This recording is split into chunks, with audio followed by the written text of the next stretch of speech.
الله والصلاة والسلام على رسول الله وعلى آله وصحبه أجمعين السلام عليكم। তো আজকে আমরা বইয়ের যে পরবর্তী যে টপিকটা সেটা দেখবো ইনশাআল্লাহ, যেটা হচ্ছে যে যে সমস্ত টুলস বা সরঞ্জামের সাহায্যে যৌগিক মুদফ ইলাই তৈরি করা যায়। তো আজকে আমরা দেখবো যে মুদফ ইলাই, জটিল মুদফ ইলাই কোনগুলা এবং কিভাবে হয় সেটা আমরা দেখবো আজকে ইনশাআল্লাহ। তো আমরা তো জানি যে মুদফ ইলাই একটা বাক্যাংশ, যেখানে মুদফ ইলাইটা হচ্ছে একটা যার অবস্থায় থাকে এরকম একটা এসেন্স। এতদিন ধরে আমরা এটাই জেনে আসছি। তো সেটা জানার জন্য এখন বইতে যে টপিকটা আমরা দেখলাম যে আহ, জটিল মুদফ ইলাই বা যৌগিক মুদফ ইলাই, সেটা জানার জন্য আমাদেরকে গড় থেকে শুরু করতে হবে বা বিশেষ মুদফ থেকে শুরু করতে হবে। কারণ রেগুলার যেই আপনার যে দফাগুলা সেগুলাতে তো আসলে যৌগিক ইসম বা কি বলে জটিল মুদখিলাই হওয়ার কোনো তেমন ব্যাপার নেই। বিশেষ মুদখ বলতে আমরা যেগুলা চিনি, আমাদের বইতে ছিল একটা টেবিল আমাদের বইতে, যেটা হচ্ছে আহ আহ কিছু শব্দ ছিল, যেমন হচ্ছে ফাওকা, তাহতা, কবলা, বাদা, এই ধরনের কিছু শব্দ ছিল, একটা টেবিল ছিল আমাদের, সেগুলো ছিল আমাদের বিশেষ মুদখ। তো এগুলোকে বিশেষ মুদখ কেন বলা হয়? বিশেষ মুদখ বলা হয় কারণ হচ্ছে যে আমরা যেমন, আপনাদের মনে আছে কিনা যে ইদফার যখন আমরা অনুবাদ করি তখন মুদফ ইলাইয়ের সাথে একটা র বা এর যুক্ত হয়। মুদফ ইলাইয়ের সাথে একটা র বা এর যুক্ত হয়। তো বিশেষ মুদফ বলা হচ্ছে এগুলাকে কারণ হচ্ছে এগুলা সবসময় মুদফ হিসেবে কাজ করে। কিন্তু সবসময় যে এটা আপনার অর্থে যখন আমরা অনুবাদ করবো সেটার সাথে মুদফ ইলাইয়ের সাথে র বা এর থাকবে, এটা নাও হতে পারে। এগুলা ইন্টেন্সিভ মনে আমরা আলোচনা করেছিলাম বিশেষ মুদফ। তো এই বিশেষ মুদফ গুলাকে বলা হয় হচ্ছে গড়। বিশেষ মুদফ গুলাকে বলা হয় গড়। ঠিক আছে, যে কোনো বিশেষ মুদফ এগুলাকে বলা হয় গড়। গড় মানে হচ্ছে, বা এই বিশেষ মুদফ গুলা হচ্ছে আপনার এমন শব্দ যেটা সময় এবং জায়গার জন্য ব্যবহৃত, সময় এবং জায়গার জন্য ব্যবহৃত হয়। তো সেরকম কিছু শব্দ এখানে লেখা আছে, দেখুন কবলা, তাহতা, বাদা, এগুলা। তো ধরেন আমি যদি বলি কবলাল মাগরিবি, কবলাল মাগরিবি মানে হচ্ছে আপনার মাগরিবের আগে। কবল মানে হচ্ছে আগে, কবলাল মাগরিবি মানে হচ্ছে মাগরিবের আগে। তারপরে আমি বলতে পারি তাহতা শাজারাতি, তাহতা শাজারাতি মানে হচ্ছে গাছটির নিচে। আরেকটা জিনিস এখানে আপনারা খেয়াল করেন যে কবলা, ফাওকা, তাহতা, বাদা, এই বিশেষ মুদফ গুলা সবসময় আসলে নাসব নাসব অবস্থায় থাকে। সাধারণত এগুলো নাসব অবস্থায় থাকে। জার হয় যখন এর সামনে আপনার একটা হার্ফ জার আসে, তখন এগুলা জার হয়। আদারওয়াইজ সাধারণত এগুলা আপনার আহ নাসব অবস্থায় থাকে। কারণ যখন আপনি এই যে বলছেন এই শব্দগুলা ব্যবহৃত হয় সময় এবং জায়গার জন্য, তার মানে এটা কোনো না কোনো ধরনের একটা ডিটেল, অতিরিক্ত তথ্য। বাক্যে এটা কোনো না কোনো ধরনের একটা অতিরিক্ত তথ্য আপনাকে দিচ্ছে, যার কারণে এটা সাধারণত নাসব অবস্থায় থাকে এবং মাফউল বিহি হিসেবে থাকে। কারণ আমরা কিন্তু জানি যে জুমলা ফিআলিয়াতে যখন আমরা কখন বা কোথায় দিয়ে যখন প্রশ্ন করি, তখন আমরা যে উত্তরটা পাই সেইটা হয় হচ্ছে আমাদের মাফউল বিহি। তো এই শব্দগুলা কিন্তু ব্যবহারই হয় হচ্ছে কখন এবং কোথায় এর উত্তর দেওয়ার জন্য। ঠিক আছে, অর্থাৎ জায়গা এবং সময় আহ এর জন্য ব্যবহৃত শব্দ, যার কারণে এগুলা সাধারণত নাসব অবস্থায় থাকে। আচ্ছা, তো এখন তাহলে এখানে যে দুইটা উদাহরণ আমরা দেখলাম, কবলা আল মাগরিবি আর তাহতা আশ-শাজারাতি, এই দুইটাই দেখেন আপনার কবলা, এরপরে একটা আমাদের আগের মতোই একটা মুদাফ ইলাইহি এসেছে, যেটা কিনা একটা ইসম এবং যার অবস্থায় আছে। তো এগুলো আসলে যৌগিক যৌগিক মুদাফ ইলাইহি বা জটিল মুদাফ ইলাইহি এমন কোনো আহ ব্যাপার না, এগুলা সোজা সাপটা মুদাফ ইলাইহি, কোনো সমস্যা নেই। এখন এরপরে আসে হচ্ছে আপনার একটা শব্দ, দুইটা শব্দ, যেটা হচ্ছে ঈদ আর হচ্ছে ইদা। ঈদ এবং হচ্ছে ইদা, এবং দুইটা শব্দের মানেই হচ্ছে আপনার যখন। ঈদ মানেও যখন, ইদা মানেও হচ্ছে যখন। কিন্তু ঈদ যেটা, ঈদ যেটা সেটা হচ্ছে আপনার অতীতে ব্যবহৃত হয়, অতীতের জন্য। ঈদ শব্দটা আপনার অতীতের জন্য ব্যবহৃত হয়। আর ইদা যে শব্দটা সেটা হচ্ছে আপনার ভবিষ্যতের জন্য ব্যবহৃত। ঠিক আছে, উদাহরণ দেখি আমরা যে ঈদ যে শব্দটা, আমরা বলতে পারি যে যখন দোকান খুলেছিল আমি একটা আইস কিনেছিলাম। দেখেন এটা কিন্তু অতীতে, এই যখন শব্দটা কিন্তু অতীতে। তো এই যখন শব্দটা হচ্ছে আপনার ঈদ। ঠিক আছে, আর ইদা যেটা সেটা হচ্ছে সেটার মানেও যখন, কিন্তু এটা হচ্ছে ভবিষ্যতের জন্য। তো ধরেন আমি একটা উদাহরণ দিয়ে বলি যে যখন বাস থামবে আমি নেমে যাব। তো এটা এখনো ঘটে নাই, এটা ঘটবে। ঠিক আছে, তো এই যখনটা হচ্ছে আপনার ভবিষ্যতের জন্য, এবং এটা এই শব্দটা হচ্ছে ইদা। এখন ঈদ এবং ইদা এই দুইটা শব্দই আপনার বিশেষ মুদত। কেন? কারণ এটা সময় এবং জায়গার জন্য ব্যবহৃত শব্দ, এবং এটা বিশেষ মুদত যার কারণে। এবং এই ঈদ এবং ইদা এদেরকেও আমরা গর্ভ বলবো। ঠিক আছে, ঈদ এবং ইদা এদেরকেও আমরা গর্ভ বলবো। এখন যখন আমরা বলছি যে আপনার একটা শব্দ মুদত, বিশেষ মুদত হোক আর যাই হোক, যখন আমরা বলছি একটা শব্দ মুদত, তখন তার মানে নিশ্চয়ই তারপরে একটা মুদত ইলাই আসবে, তারপরে একটা মুদত ইলাই আসতে হবে। কিন্তু এই যে দুইটা শব্দ আপনার ঈদ এবং ইদা, এই দুইটা শব্দ আসলে এমন না যে এটার পরে আপনি একটা সিঙ্গেল ইসম মুদত ইলাই হিসেবে বসালে বা যার হিসেবে বসালে আপনি কোনো আহ, সঠিক বাক্য পাবেন। এটা এইভাবে কাজ করে না। যেমন আমি কিন্তু বলতে পারি না যে যখন মাগরিব, একটু আগে তো আমি বলতে পারলাম যে কবলাল মাগরিব বা বাদাল মাগরিব। তা আমি কিন্তু বলতে পারি না যে ঈদ মাগরিব বা ইদা মাগরিব। এই যখন শব্দটা আসলে এমন কোন শব্দ না যে যেটার পরে আপনি একটা সিঙ্গেল মুদাফিলাই বসিয়ে দিলে আপনার একটা আহ কি বলে একটা বাক্যাংশ তৈরি হয়ে যাবে। ব্যাপারটা কিন্তু তা না, এভাবে এটা কাজ করে না। যদিও বা আপনার ঈদ এবং ইদা এই দুইটা কিন্তু বরফ বা বিশেষ মুদাফিল, তার মানে এরপরে একটা মুদাফিলাই থাকবে। এখন তাহলে এর মুদাফিলাইটা দেখতে কেমন? যেমন আমি যদি দুইটা উদাহরণ দেই, দেখেন যে যখন বৃষ্টি হয়েছিল আমি বাসায় ছিলাম।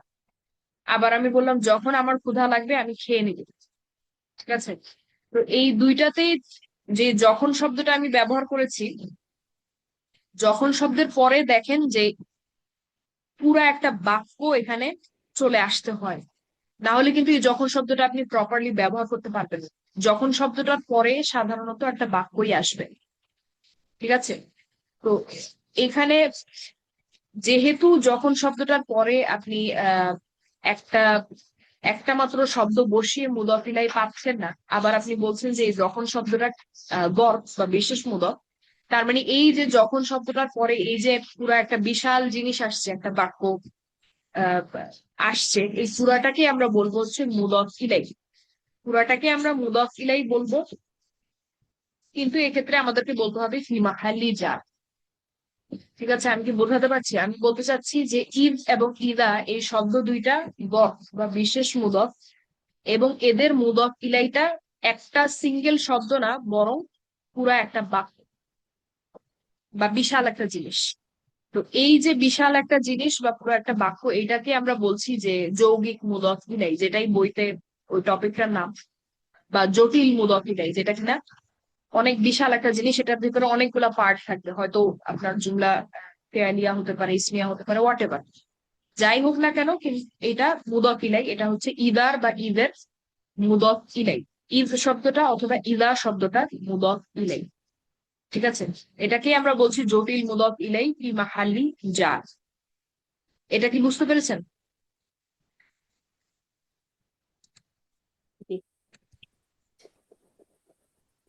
জি আপু, বুঝতে পেরেছি, আলহামদুলিল্লাহ। আলহামদুলিল্লাহ। এখন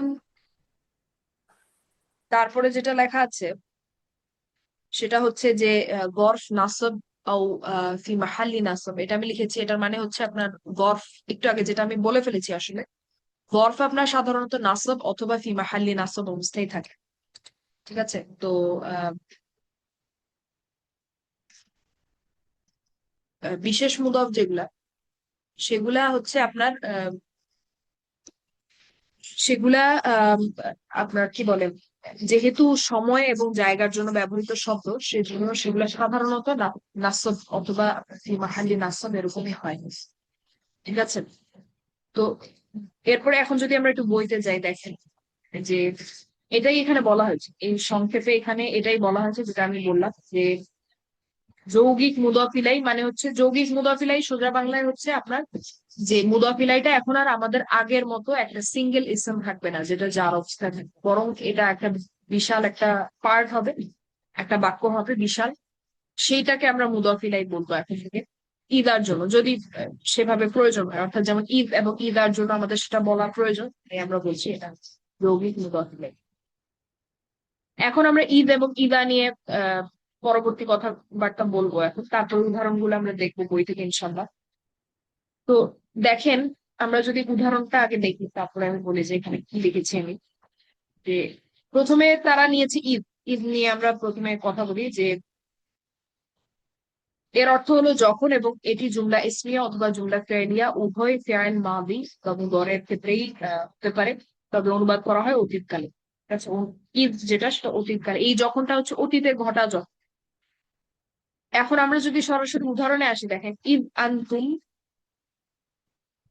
আনতুম কলিলুন মুস্তাদআফিনা ফিল আরদ, ইদ আনতুম কলিলুন মুস্তাদআফিনা ফিল আরদ।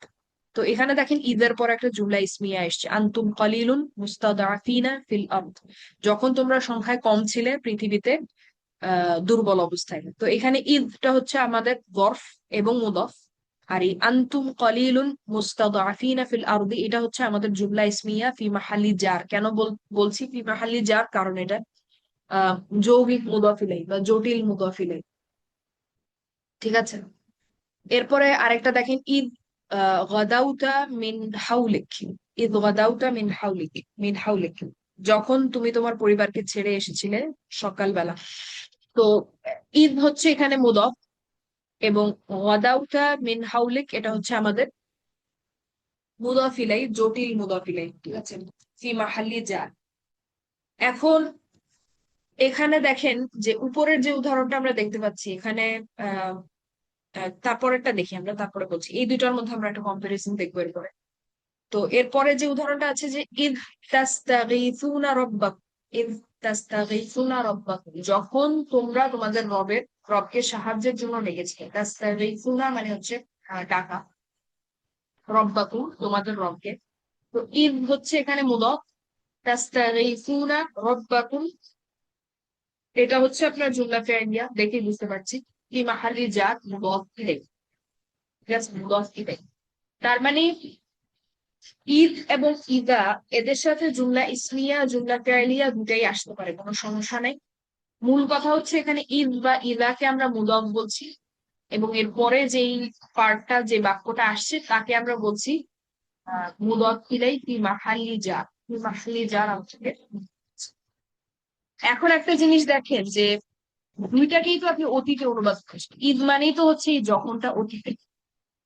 ভালো কথা। এখন তাহলে এই যে উপরের যে উদাহরণটা, স্ক্রিনে উপরে যে উদাহরণটা আপনি দেখতে পাচ্ছেন যে ঈদ গদাউতা, এখানে গদাউতা কিন্তু নাসাব তার মতো, গদাউতা কিন্তু নাসাব তার মতো, তার মানে এটা কিন্তু ফেয়াল মাদি। আবার নিচেরটাতে আমরা দেখতে পাচ্ছি ঈদ তাস্তাগীথুনা, এটা কিন্তু হচ্ছে আপনার তানসুরুনার মতো, মানে হচ্ছে এটা ফেয়াল মুদরে। কিন্তু দুইটাই কিন্তু আমরা অনুবাদ করছি অতীতে, যে যখন তুমি তোমার পরিবারকে ছেড়ে এসেছিলে অতীতকাল, যখন তোমরা তোমাদের রবকে সাহায্যের জন্য ডেকেছিলে এটাও কিন্তু অতীতকাল। আসলে কিন্তু কোনো পার্থক্য বোঝা যাচ্ছে না। ঠিক আছে? তো আসলে কি কোনো পার্থক্য নাই যে আমি ঈদের পরে মুদাফ ইলাইটা যে আমি জুমলা ফেলিয়া ব্যবহার করছি, আমাদের মুদাফ ইলাই ফি মাহাল্লি জার, এটাতে যে আমরা জুমলা ফেলিয়া ব্যবহার করছি, সেখানে ফেয়াল মাদি ব্যবহার করি অথবা মুদরে ব্যবহার করি, এটার মধ্যে কি কোনো পার্থক্য নাই? পার্থক্য আছে। পার্থক্যটা হচ্ছে যে ঈদ এবং ইদা আহ এটার পরে আপনার ফেয়াল মাদি অথবা মুদরে যে কোনোটাই আসতে পারে, কোনো সমস্যা নাই, কিন্তু অর্থের একটা পার্থক্য আছে, এবং দুইটার অর্থই কিন্তু অতীতে, সেটাও ঠিক আছে। কিন্তু যখন ঈদ বা ইদার সাথে ফেয়াল মাদি ব্যবহার করা হয়, এটার অর্থটা হচ্ছে অর্থটা দাঁড়ায় হচ্ছে সেই ঘটনাটা একবার ঘটেছে। যখন কিছু একটা হয়েছে, যেটা হয়েছে সেটা একবার হয়েছে, ঠিক আছে। আর যখন ইদা বা ইদ এর সাথে ফেয়াল মুদরেটা ব্যবহার হবে, তখন যে ঘটনাটা ঘটছে যখনের পরে, সেটা বারবার ঘটছে, ঠিক আছে, সেটা বারবার ঘটছে। আমরা উদাহরণটা দেখি, দেখেন, তাহলে আপনারা বুঝতে পারবেন। একটা কথা মাথায় রাখবেন, ঈদের কারণে যখন আপনি অনুবাদটা করবেন, আপনি করবেন হচ্ছে অতীতে।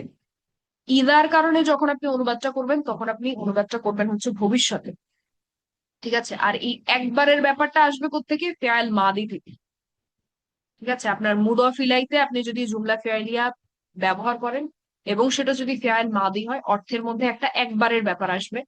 আর যদি সেটা ফেয়াল মুদরে হয়, অর্থের মধ্যে একটা বারবারের ব্যাপার আসবে। আমরা এক্সাম্পল দেখি, আমরা বুঝতে পারবো ইনশাল্লাহ। যে আমি যদি বলি ঈদ নাসরা, ঈদ নাসরা, ঈদের সাথে দেখেন নাসরা ব্যবহার করা হয়েছে। এটার অর্থ হচ্ছে যখন সে সাহায্য করেছিল একবার, ঠিক আছে। যখন সে একবারই সাহায্য করেছিল, এটা বারবার ঘটে নেই, একবারই ঘটেছে, ওয়ান টাইম, ওয়ান্স। এরপরে যদি আমি বলি ঈদ ইয়ানসুরু, যেটার মানে হচ্ছে যখন সে সাহায্য করে যাচ্ছিল, অর্থাৎ অতীতে এই কাজটা বারবার ঘটছিল, তার সাহায্য করার কাজটা ঘটেই যাচ্ছিল কন্টিনিউয়াসলি, যে যখন সে সাহায্য করে যাচ্ছিল বারবার, ঠিক আছে, বারবার সাহায্য করছিল। এটা হচ্ছে ঈদ দিয়ে আমি ফেয়াল মাদি এবং মুদরে এর অর্থটা আমি দেখালাম। দেখেন দুইটাই কিন্তু অতীতে, দুইটা অর্থই কিন্তু অতীতে, কিন্তু একটা হচ্ছে একবার আর একটা কিন্তু কন্টিনিউয়াস, চলছিল, বারবার ঘটছিল। এবার আসি ইদাতে। ইদার সাথে যখন নাসরা বললাম, ইদা নাসরা, যখন সে সাহায্য করে, যখন সে সাহায্য করে একবার, বা যখন সে সাহায্য করবেও বলতে পারি, যেটা কিনা একবার, সে একবারই সাহায্য করবে। আর আমি যদি বলি ইদা ইয়ানসুরু, যেটার মানে হচ্ছে যখন সে সাহায্য করেই যায়, বা যখন সে সাহায্য করতে থাকে, বা যখন সে সাহায্য করতে থাকবে, অর্থাৎ বারবার করতে থাকবে, বারবার ঘটতে থাকবে এটা, ঠিক আছে। তো এখানে এই যে অতীতে করেছিলটা এসছে কোত্থেকে? ঈদ, ঈদ থেকে। করে যাচ্ছিলটা এসছে কোত্থেকে? ঈদ থেকে। এবং আপনার এই যে একবার করেছে, এটা আসছে নাসারা থেকে, এবং এই যে করে যাচ্ছিল, বারবার করছে, এটা আসছে ইয়ানসুরু। আর এখানে সাহায্য করে বা করবে, এটা আসবে হচ্ছে ইদা থেকে, ঠিক আছে। আমাদেরকে বুঝতে হবে যে কোনটার কারণে কি আসছে অনুবাদে। বা এই যে করেই, করেই যায় বর্তমানে, বা আপনার ভবিষ্যতে যে আছে, ভবিষ্যৎ কালে যেটা আমরা অনুবাদ করছি, সেটা আসবে হচ্ছে ইদা থেকে, ঠিক আছে, ইদা থেকে। আর এই যে একবার সাহায্য করবে অথবা সাহায্য করতেই থাকবে, এইটা আসবে হচ্ছে আমি কি ফেয়াল মাদি ব্যবহার করছি নাকি মুদরে ব্যবহার করছি সেটা থেকে, ঠিক আছে। তো এই পর্যন্ত আমি কি বললাম শুরু থেকে? কেন আমি বিশেষ মুদফ দিয়ে আজকের ক্লাস শুরু করলাম? কারণ ইদা এবং ঈদ এটা কিন্তু বিশেষ মুদফ, ঠিক আছে। এবার কথা হচ্ছে যে কেন ঈদ বা ইদা নিয়ে কেন আমি এখন কথা বলছি, কারণ আমরা বইতে আমাদের বর্তমানে যে টপিকটা নেক্সট, সেটা হচ্ছে যে যৌগিক মুদফ ইলাই বা জটিল মুদফ ইলাই। জটিল মুদফ ইলাই আপনার ঈদ বা ইদা এদের সাথেই আসা সম্ভব, ঠিক আছে। কারণ আপনার অন্যান্য যেই বিশেষ মুদফ বা নর্মাল মুদফ যেগুলা, সেগুলো তো আসলে আপনার জটিল মুদফ ইলাই এর কোনো দরকার নেই, সেগুলোতে একটা সিঙ্গেল ইসমকে মুদফ ইলাই হিসেবে নিতে পারে। কিন্তু ঈদ এবং ইদা এরা হচ্ছে এমন এমন শব্দ যারা হচ্ছে গরফ এবং অর্থাৎ বিশেষ মুদফ, এবং তার মানে হচ্ছে তাদের একটা মুদফ ইলাই থাকবে, এবং ওই মুদফ ইলাইটা হবে হচ্ছে জটিল মুদফ ইলাই, যেটাকে আমরা ফি মাহালি জার বলবো। এটা দিয়ে আমরা বলা শুরু করি। এটা বলতে গিয়ে এখন আমরা দেখলাম যে ঈদ বা ইদার সাথে আহ, পরবর্তী যে আলোচনাটা আমরা করলাম সেটা হচ্ছে যে ঈদ বা ইদার সাথে তো আমি বললাম যে মুদফ ইলাই একটা থাকবে। এখন মুদফ ইলাই যখন জটিল হবে, সেটা হতে পারে জুমলা ইসমিয়া, হতে পারে জুমলা ফেয়ালিয়া, ঠিক আছে। তো বর্তমানে এই যে কথাগুলো আমি বললাম, এই যে স্ক্রিনে যেটা দেখতে পাচ্ছেন, সেটা হচ্ছে জুমলা ফেয়ালিয়া নিয়ে কথা। জুমলা ফেয়ালিয়া যদি হয়, সেটা তো মাদিও হতে পারে, মুদরেও হতে পারে। সেটা যদি হয়, এটার মধ্যে কি পার্থক্য, এটা আমরা এখানে দেখলাম।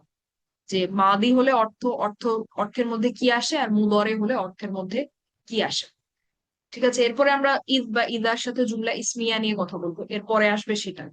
এই পর্যন্ত কি আপনারা ক্লিয়ার আমি কি বললাম স্টেপ বাই স্টেপ?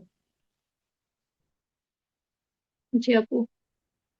এটা আপনারা একটু যাবো চেষ্টা আলহামদুলিল্লাহ। করবেন ছোট করে নোট করে রাখার।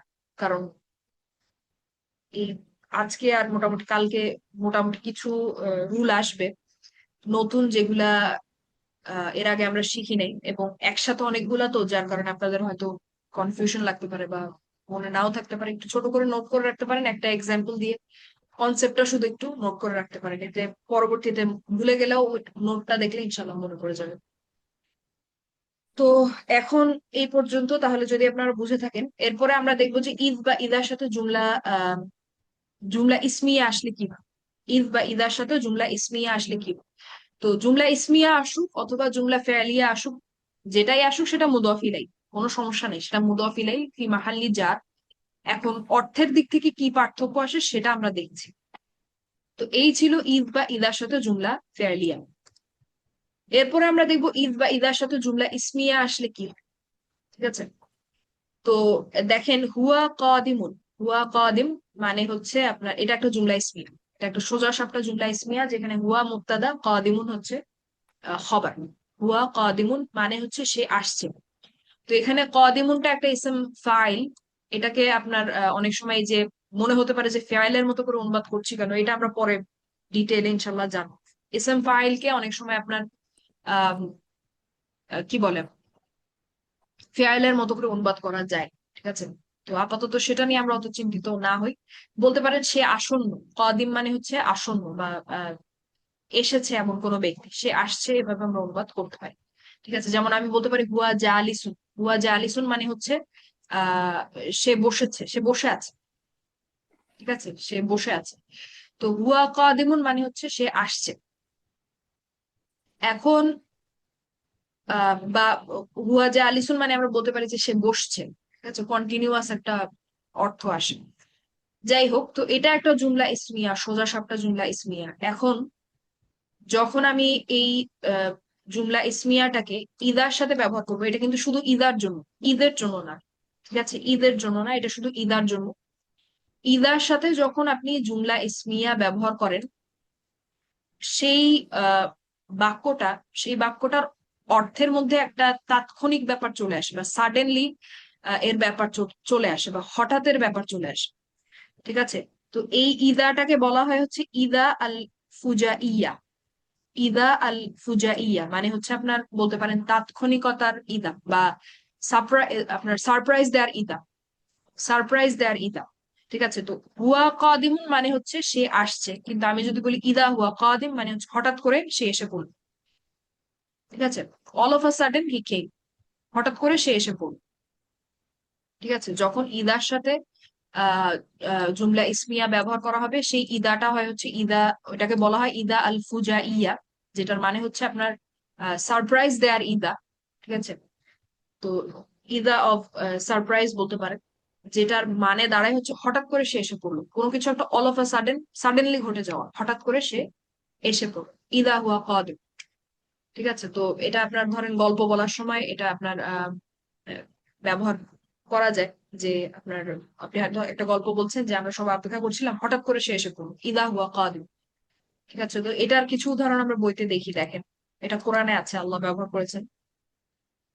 এই যে فألقاها فإذا هي حية تسعى, অতঃপর সে সেটি নিক্ষেপ করলো, এবং এ দেখেন ফা ইদা, ইদার পরে হিয়া হাইয়াতুন, এটা কিন্তু একটা জুমলা ইসমিয়া।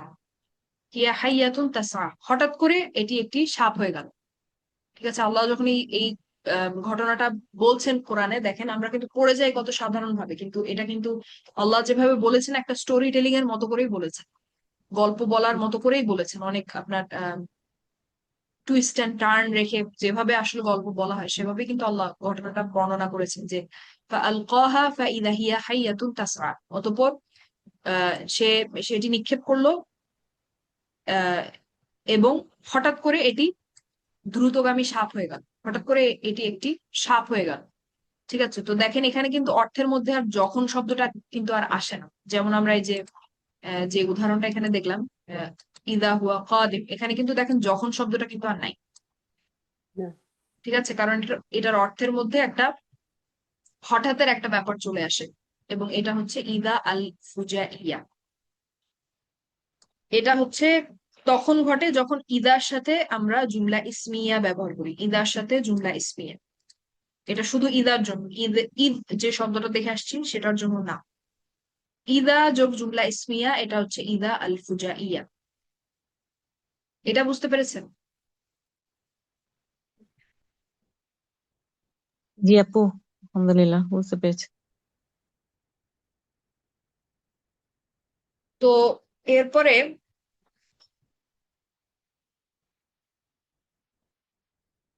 এরপরে আমরা দেখবো যে ইদার সাথে যদি জুমলা ফেয়ালিয়া ব্যবহার হয়, এটা আমরা আগেও দেখেছি সূরা মুনাফিকুন যখন আমরা পড়ছিলাম, তখন আমরা দেখেছি। আজকে এটা বলে আমি শেষ করবো ইনশাল্লাহ। একদিনে বেশি টপিক গুলো আপনারা হয়তো আহ নিতে পারবেন না সব একসাথে। তো ইদা এর সাথে, এটাও ইদার ব্যাপারে বলছি আমি, ইদা এর সাথে যখন জুমলা ফেয়ালিয়া আসে তখন এই ইদাটাকে বলা হয় ইদা আশ-শারতিয়া। এবং এটা খুবই কমন সেন্স, এটা এমন না যে আপনার মনে রাখতে হবে বা কিছু। যেমন উদাহরণ দেখি আমরা, ইদা জা আকাল মুনাফিক, মুনাফিকরা আপনার কাছে, যদি আমি শুধু বলি ধরেন ইদাটা নাই, ইদাটা ধরেন নাই, শুধু যদি আমি বলি যা আকাল মুনাফিকুনা, এটার অর্থ হচ্ছে মুনাফিকরা আপনার কাছে এসেছে। ঠিক আছে, এটা একটা জুমলা ফেরিয়া। এখন যখন এটার সামনে ইদা দেয়া হবে তখন এটার অর্থ দাঁড়ায় যখন মুনাফিকরা আপনার কাছে আসে। এখন কিন্তু এটা আর একটা পরিপূর্ণ বাক্য নাই, বরং এটা একটা শর্ত হয়ে গেছে। যখন তারা আসে তখন কিছু একটা ঘটে, যখন মুনাফিকরা আপনার কাছে আসে তখন কিছু একটা ঘটে। ঠিক আছে, তো তাহলে তারপরে কি ঘটে, এটা তো আমরা আয়াতে দেখেছি যে যখন মুনাফিকরা আপনার কাছে আসে কলু, তারা বলে, তারপরে যেটা বলে সেটা। ঠিক আছে, তো এই ইদাটাকে বলা হয় হচ্ছে ইদা আশ-শারতিয়া।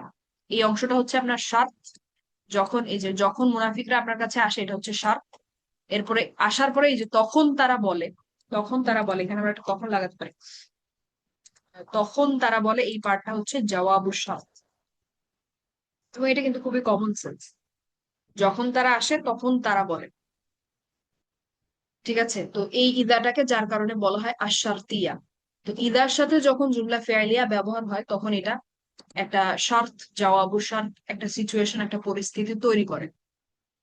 এখন এটা সূরা মুনাফিকুন বলার সময় আমরা দেখেছিলাম একবার যে এই যে আয়াতটা, ইদা জাআকাল মুনাফিকুনা ক্বালু নাশহাদু ইন্নাকা লা রাসূলুল্লাহ, যখন মুনাফিকরা আপনার কাছে আসে তখন তারা বলে, যেটা বলে সেটা কোটের মধ্যে সেটা, এটাকে যদি আমরা একটু রিভার্স করে লিখি, একটু যদি আগে পরে উল্টা করে লিখি, যে তারা বলে এটা যখন তারা আপনার কাছে আসে, এভাবে যদি লিখি, তাহলে এই যে তারা বলে এটা, তারা এটা কখন বলে, আমি একটা প্রশ্ন করতে পারি না? এই যে বলে ফেয়ারটাকে আমি একটা প্রশ্ন করতে পারি না? কলু ফেয়ারটাকে যদি আমি প্রশ্ন করি, সেটার উত্তরটা আসে কি যখন তারা আপনার কাছে আসে। তো এই যে পুরাটাই ইদা জা আকাল মুনাফিকুনা, বা যখন তারা আপনার কাছে আসে, এই পুরাটাকে আমরা তাহলে কি বলতে পারি? এটাকে কিন্তু আমরা মাফউল ফিহি বলতে পারি, মাফউল ফিহি বলতে পারি। ঠিক আছে, এবং দেখেন এটা আমাদের বলতে পারেন যে কথার একদম শুরুতে আবার আমরা ফেরত চলে যেতে পারি যে ইদা কিন্তু দরফ, সময় এবং জায়গার জন্য ব্যবহৃত একটা শব্দ, এবং এটা কিন্তু ফুললি দেখেন মেক সেন্স করছে, এটা কিন্তু মাফউল ফিহি হিসেবে কাজ করছে, সব দিক থেকে কিন্তু ম্যাচ হয়ে যাচ্ছে। ইদা আসলে একটা বিশেষ মুদত, বা এটা একটা দরফ, এবং এটা নাসব, ফি মাহাল্লি নাসব অবস্থায় আছে। ঠিক আছে, এই পুরাটা ইদা জা আকাল মুনাফিকুন, অর্থাৎ এই যে ইদা জা আকাল মুনাফিকুনা, এই যে ইদফাটা, ঠিক আছে, এই যে কমপ্লেক্স ইদফাটা, ইদা মুদফ, জা আকাল মুনাফিকুনা মুদফ ইলাই, ফি মাহাল্লি জার, এই পুরাটা হচ্ছে এখানে আপনার ফি মাহাল্লি নাসব, মাফউল ফি, মাফউল ফি। ঠিক আছে, তাহলে আজকের ক্লাসে আমি এর পরেরটা আমরা পরে দেখবো ইনশাল্লাহ। আজকে এটা দিয়ে আমি শেষ করবো। তো আজকের ক্লাসে আমরা কি দেখলাম? আজকের ক্লাসে আমরা দেখলাম যে জটিল মুদফিলাই কি। জটিল মুদফিলাই বলতে গিয়ে আমাদেরকে ইদার কথাটা আনতে হলো, ইদা এবং ঈদ এই দুটো শব্দকে আনতে হলো, কারণ এদের সাথেই আমরা জটিল মুদফিলাইটা পাই। কারণ হচ্ছে ঈদ এবং ইদা এরা হচ্ছে বিশেষ মুদফ, এবং তারপরে যেই মুদফিলাইটা আসে সেটা পুরো একটা বাক্য হয়, যার কারণে এটা জটিল মুদফিলাই। এখন এই যে মুদফিলাইটা আমরা পাচ্ছি, জটিল মুদফিলাই, যেহেতু এটা একটা বাক্য, তার মানে হতে পারে এটা জুমলা ইসমিয়া, হতে পারে এটা জুমলা ফিআলিয়া। তো যদি আপনার জুমলা ফিআলিয়া হয়, সেক্ষেত্রে আমাদের হাতে আবার দুইটা অপশন, যে মাদি হতে পারে, মুদরে হতে পারে। মাদি হোক মুদরে হোক, দুইটারই অর্থটা আপনার অতীতে অনুবাদ হবে যদি এটা ঈদ ঈদ শব্দটার সাথে বসে, আর ভবিষ্যতে অনুবাদ হবে যদি ইদা শব্দটার সাথে বসে। এখন তাহলে পার্থক্যটা কি মাদি অথবা মুদরে হওয়া? মাদি হলে অর্থের মধ্যে একবারের একটা অর্থ চলে আসবে, আর মুদরে হলে ওই কাজটা মুদফিলা এটা বারবার ঘটছে, বারবার ঘটেছে বা ঘটবে এরকম একটা অর্থ চলে আসবে। এটা হচ্ছে যদি মুদফিলা এটা জুমলা ফিআলিয়া হয় সেক্ষেত্রে। আর যদি মুদফিলা এটা জুমলা ইসমিয়া হয় সেক্ষেত্রে আপনার ঈদ ঈদ ঈদের ক্ষেত্রে আপনার তেমন পার্থক্য নাই কোনো। ঈদ শব্দটার সাথে যদি জুমলা ইসমিয়া আসে সেটা আপনার নর্মালি আপনি অনুবাদ করবেন, যখনের সাথে অতীত হিসেবে অনুবাদ করবেন জুমলা ইসমিয়াটাকে মুদফিলা হিসেবে। ঠিক আছে, ঈদ তো আমরা অতীত হিসেবে অনুবাদ করি। কিন্তু একটু ভিন্নতা আসে বা একটু নতুন কিছু আলোচনা চলে আসে যখন শব্দটা ইদা, ইদার সাথে যখন জুমলা ইসমিয়া ব্যবহার হয় তখন এটার অর্থটা হয় হচ্ছে আপনার একটু সারপ্রাইজিং অর্থ হয়, হঠাৎ শব্দটা চলে আসে। ঠিক আছে, যেমন কোরআনের যে উদাহরণটা আমরা দেখলাম ফাইদা হিয়া হাইয়াতুন তাসা, হঠাৎ করে এটা একটা সাপ। ঠিক আছে, হঠাৎ করে all of a sudden it is a snake, হিয়া হাইয়াতুন তাসা। আর যদি ইদার সাথে আপনার জুমলা ফেয়ালিয়া আসে সেক্ষেত্রে এই ইদা তো ইসমিয়া আসলে সেই ইদাটাকে বলা হয় ইদা আল ফুজাইয়া, এটা বইতে আছে আপনারা পড়লে দেখতে পাবেন। আর যদি জুমলা ফেয়ালিয়া আসে সেক্ষেত্রে এই ইদাটাকে বলা হয় ইদা আশ-শারতিয়া, কারণ এক্ষেত্রে ইদা মুদফ এবং এর মুদফ ইলাইহি পুরাটা একটা শর্তর মতো আচরণ করে, একটা শার্তের মতো আচরণ করে, এরপরে একটা জওয়াবু শার্ত আসে। ঠিক আছে? এই ছিল মোটামুটি আজকে ক্লাস। তো ইনশাল্লাহ আমাদের আগামীকালকের ক্লাসে আমরা বলতে পারি যে আমাদের নাহু ইনশাল্লাহ শেষ হয়ে যাবে। তো পরশু থেকে আমরা সলভ শুরু করবো ইনশাল্লাহ। সলভ।